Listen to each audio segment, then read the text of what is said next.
I need to clarify why I care so much about the two-tier justice system. We have the latest and greatest information out about Trump. They have some Obama guy named Jack Smith doing the special investigation into Trump. He's the special counsel. By the way, you appoint a special counsel when you think there's some sort of a conflict of interest. The point of a special counsel is so he can be, above all the politics, he's just going to be a straight shooter. He just worried about the law. Justice is blind. This guy is an Obama guy. It's just tied right into the Obamas. And the team investigating President Trump, the team is twice as large as Robert Mueller's team.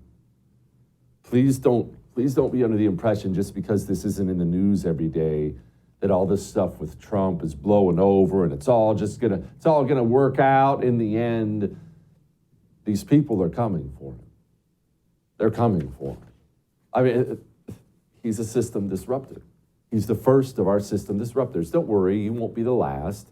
When they're finished with Trump, there will be more that rise because the people will demand we get one. So eventually you'll get one over and over and over again. You'll keep getting them. But the system has a way of crushing system disruptors. All corrupt systems do. All late-stage republics, when the governments in every part of the country becomes corrupt, they know they're corrupt and they lock shields to crush people. I mean, we have Secretary of State, Republican Georgia Secretary of State, Brad Raffensperger. I always have to read that name, Brad Raffensperger. I mean, this is Brad Raffensperger 2020. So, look, all I want to do is this. I just want to find 11,780 votes, which is one more than we have, because we won the state. So you remember that call with Trump and Raffensperger in 2020? Brad Raffensperger, he's the one who leaked that call. He had a private call with President Donald Trump. He took that call. He leaked that call to the media. Why do I bring this up? Because the latest subpoena is Brad Raffensperger.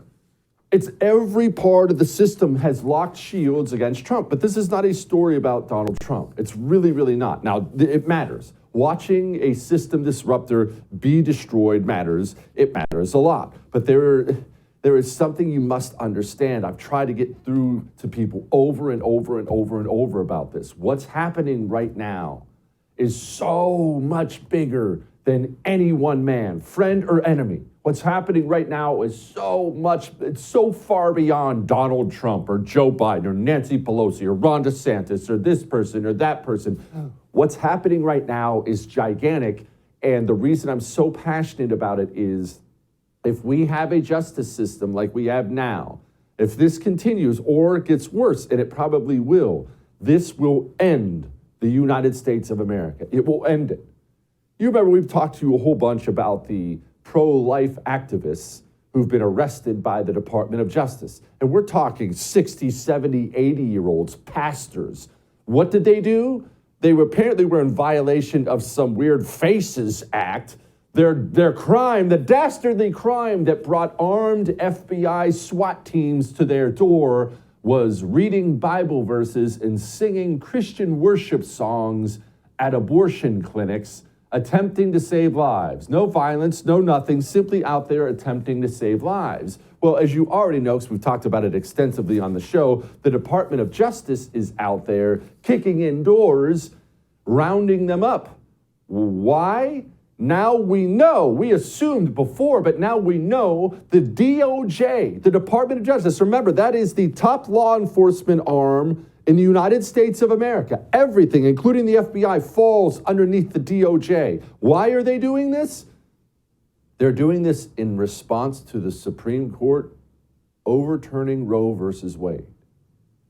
So the DOJ is admitting that they're sending the FBI to the homes of 80-year-old pastors because it's a temper tantrum response to a Supreme Court decision they don't like. I know inflation matters. I know it matters to you. I'm not poo-pooing it. That ends the nation.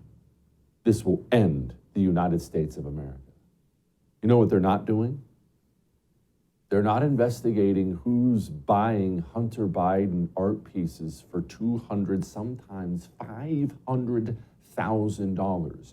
You realize Hunter Biden is now implicated in writing. We have the laptop. He's implicated in a verified laptop with his father in a worldwide influence peddling scheme. This family is linked. This family is dirty. And now Hunter Biden is making crappy artwork that anonymous buyers are purchasing for several $100,000.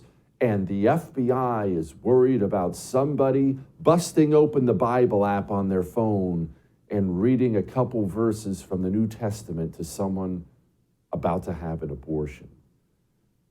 The country, as it's currently constituted, will not survive this. We will not.